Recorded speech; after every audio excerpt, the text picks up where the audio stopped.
Hello student, this is एम को और आज के वीडियो में आप सभी का स्वागत है। Today's topic is calculation of consumable goods. My dear student, आज का टॉपिक है calculation of consumable goods. First of all हम आपको ये बताना चाहेंगे, ये नॉट फॉर प्रॉफिट ऑर्गेनाइजेशन में कंज्यूमेबल गुड्स क्या है, कंज्यूमेबल गुड्स क्या है। There are some item of which the opening and closing stock is given in the question. जब हम एनपीओ पढ़ेंगे, नॉट फॉर प्रॉफिट ऑर्गेनाइजेशन पढ़ेंगे, और वहां एक क्वेश्चन आएगा जिसमें उस आइटम का ओपनिंग और क्लोजिंग दिया हुआ रहेगा, ओपनिंग और क्लोजिंग दिया रहेगा, and also the payment made for such item is given in the receipt and payment account. और जो रिसिप्ट एंड पेमेंट अकाउंट होगा उसमें जिस आइटम का ओपनिंग और क्लोजिंग स्टॉक दिया हुआ रहेगा उस आइटम का पेमेंट कहां दिया रहेगा, रिसिप्ट एंड पेमेंट अकाउंट में। Such item are called consumable goods. ऐसे आइटम को हम लोग बोलेंगे कंज्यूमेबल गुड्स। वंस अगेन, वैसे आइटम जिसका क्वेश्चन में क्या दिया रहेगा, opening stock as well as closing stock, और रिसिप्ट एंड पेमेंट अकाउंट में उसका पेमेंट दिया रहेगा, मेड पेमेंट दिया रहेगा ड्यूरिंग द ईयर। तो वैसे आइटम को हम बोलते हैं consumable goods. Some of the example are as follow. ये कंज्यूमेबल गुड्स क्या हो सकते हैं? फूड स्टफ हो सकता है, मेडिसिन हो सकता है, स्पोर्ट्स मटेरियल हो सकता है, पोस्टेज हो सकता है, और स्टेशनरी हो सकता है, या इसके अलावा और भी कुछ हो सकते हैं। Any confusion? क्लियर? वैसे आइटम जिसका ओपनिंग और क्लोजिंग क्या दिया हुआ है, स्टॉक दिया हुआ है, और रिसिप्ट एंड पेमेंट अकाउंट में payment made for during year दिया है, तो वैसे आइटम को हम बोलते हैं कंज्यूमेबल गुड्स। क्या बोलते हैं? Consumable good. वे क्या हो सकते हैं? मेडिसिन हो सकता है, स्पोर्ट्स मटेरियल हो सकता है, पोस्टेज हो सकता है, स्टेशनरी हो सकता है, फूड स्टॉक हो सकता है। Now we are talking about how to calculate consumable goods value. इसको हम लोग कहां लिखते हैं? इनकम एंड एक्सपेंडिचर अकाउंट के डेबिट साइड में। अब यहां पर इसका कैलकुलेशन करने का बहुत सारा तरीका है।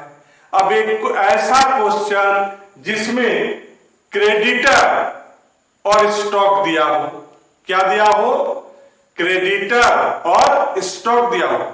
हमारा जो आंसर होगा, कैलकुलेशन होगा कंज्यूमेबल गुड्स का, वो डिपेंड करता है कि क्वेश्चन में क्या दिया हुआ है। यहां जो हम आपको फॉर्मेट बता रहे हैं वो फॉर्मेट किस लिए है?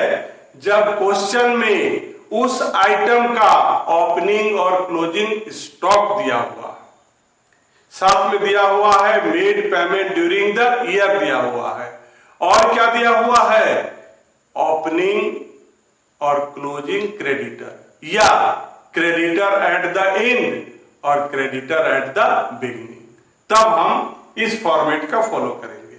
तो सबसे पहले जो आइटम होगा, टू कंज्यूमेबल गुड्स। अगर मेडिसिन है तो टू मेडिसिन, फूड स्टफ है टू फूड स्टफ, अगर स्पोर्ट्स मटेरियल है तो टू स्पोर्ट्स मटेरियल हो गया। अब उसके बाद payment made during the year, ये कहां पाया जाएगा? रिसिप्ट और पेमेंट अकाउंट में। ये कहां पाया जाएगा? Receipt and payment. अभी थोड़ा देर पहले मैंने बताया, payment made during the year, इसको उसका अमाउंट हम यहां लिखेंगे, और उसमें प्लस करेंगे creditor at the and, minus करेंगे क्रेडिटर एट द बिगिनिंग, और जो प्लस माइनस करने के बाद जो अमाउंट आएगा किसको, पेमेंट में क्रेडिटर एट द एंड और क्रेडिटर, तीन चीज हुआ, ये तीनों को आपस में प्लस माइनस करने के बाद जो अमाउंट आएगा उसको हम लोग बोलेंगे purchase of consumer goods, purchase of consumable goods during the year, और उसके बाद ओपनिंग स्टॉक को प्लस करेंगे और क्लोजिंग को माइनस करेंगे, और जो अमाउंट आएगा उसको हम कहां लिख देंगे, बाहर में लिख देंगे। तो ये हमारा क्या हो गया, expenditure on consumable goods. Now situation number 2, if in the question there is given purchase of consumable goods during the year and opening and closing stock of consumable goods. My dear student, ये format है situation number 2। Situation number 1 में आपने क्या देखा, payment made था, creditor at the end, creditor at the beginning, opening stock, 5 item दिया हुआ था। इससे जस्ट पहले जो हमने फॉर्मेट बनाया था उसमें कितना आइटम दिया हुआ था, 5, और ये जो आप देख रहे हैं इसमें कितना आइटम दिया हुआ रहेगा, 3 item. When in the question given only 3 items, that time I have used this type of format. My dear student, मेरी बात आ रही है समझ में, कि जब क्वेश्चन में सिर्फ 3 आइटम दिया रहेगा, क्या क्या, purchase of consumer goods during the year, opening stock of consumable goods, closing stock of consumable goods. जब 3 आइटम दिया रहेगा तो ये फॉर्मेट का इस्तेमाल करेंगे, और जब 5 आइटम दिया रहेगा तो इससे जस्ट पहले वाला फॉर्मेट इस्तेमाल करेंगे। Income and expenditure end of the year, यहां पर डेट लिखेंगे 31 मार्च, जो भी होगा 2016, 17, 18, 19, 20। एक्सपेंडिचर साइड में टू कंज्यूमेबल गुड्स, यहां पर medicine, food stock, sports material, stationery, postage, ये सबको हम लोग यहां लिखेंगे।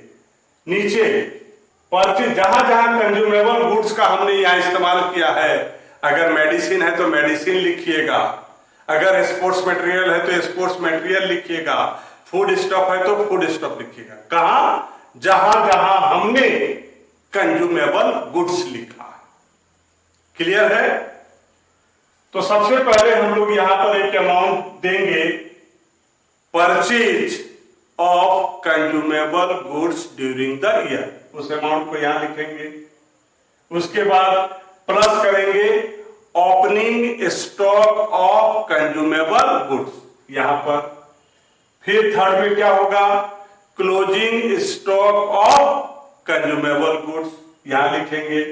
तो क्या करेंगे, ये 3 आइटम में 2 को प्लस करेंगे और तीसरे को क्या करेंगे, माइनस करेंगे। उसके बाद जो अमाउंट आएगा उसको हम कहां लिखेंगे, बाहर में लिखेंगे, यहां पर हम लिखेंगे। तो ये जो अमाउंट आया ये क्या हो गया, एक्सपेंडिचर ऑन कंज्यूमेबल गुड्स।